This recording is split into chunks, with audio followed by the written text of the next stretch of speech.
Hello everybody and welcome to South Florida and our Tiki Hut. Let's update redistricting. Let's use the just came out CNN map on redistricting. We got to fix one problem on their map and then we'll fill in some of the blanks that they have. Plus I have to admit I got to fix one that I made about a week ago. Mississippi, they're redistricting, but that redistricting is not going to be effective for the 2026 election. I believe the governor has decided not to move back the primaries, so the primaries are already underway. They're not going to redo them. So the redistricting that they're doing, which will give the Republicans one more seat in the state of Mississippi, won't be effective really until 2028. But to the CNN map, they say 5 for California. Well, using the word likely as they do in the title for their map, likely in California is 4. Plus the one in Utah, so a grand total of gains by the Democrats because of redistricting, 5 seats in the House. Now let's go to the gains for the Republicans that need to be adjusted. Louisiana has to redistrict. I believe they're going to redistrict both of their racially gerrymandered seats for a gain of 2 for the Republicans. Why do they have to? Well, they're the ones that actually brought the case to the Supreme Court with regard to racial gerrymandering, so they have to redistrict. They'll probably get rid of both seats, so that's 2 for the Republicans.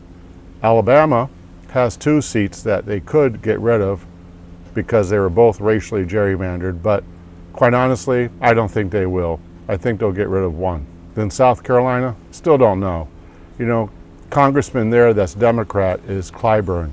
Even though I may disagree with basically everything that he stands for today, you got to really respect Clyburn for what he did in the past. So I really don't know what South Carolina is going to do with regard to that one racially gerrymandered seat. South Carolina, you would think, would have to because the Supreme Court has dictated that racially gerrymandering is bad. They may not do it for the 2026 elections and wait till redistricting will impact the 2028 to give Clyburn the chance to retire honorably.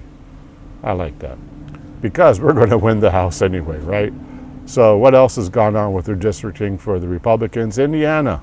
Well, they're not going to redistrict this year. We already know that. And that's why, what I think, 5 or 6, at least 5 state senators lost their Republican primaries. Here is a Republican state.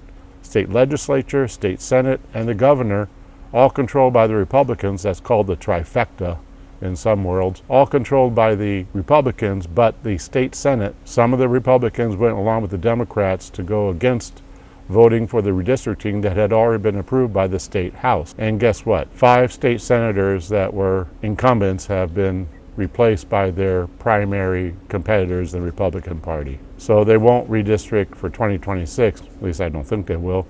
But that means for 2028, there'll be 2 more seats there, along with the one from Mississippi. That's 3 seats already for the Republicans versus anything else the Democrats do. So bottom line, fixing the mistake that CNN made, total of 5 for the Democrats from redistricting for the 2026 elections, and fixing the mistake I made about Mississippi redistricting. Yes, they are, but not for the 2026 election. It'll come through for the 2028 House elections. But the bottom line for the Republicans is 17 gain, not counting any additional House seats because of the normal, as I say, wandering back and forth. And I think that there could be probably 4 gain by the House Republicans in the 2026 elections. Pretty good. The new bottom line is a gain of 12 House seats in the 2026 elections by the Republicans after all the redistricting. Thank you very much for your time, for watching this. God bless you. God bless President Trump. Pray for the military. And God bless the United States of America. Thank you for watching the Honor and Knowledge channel. Goodbye.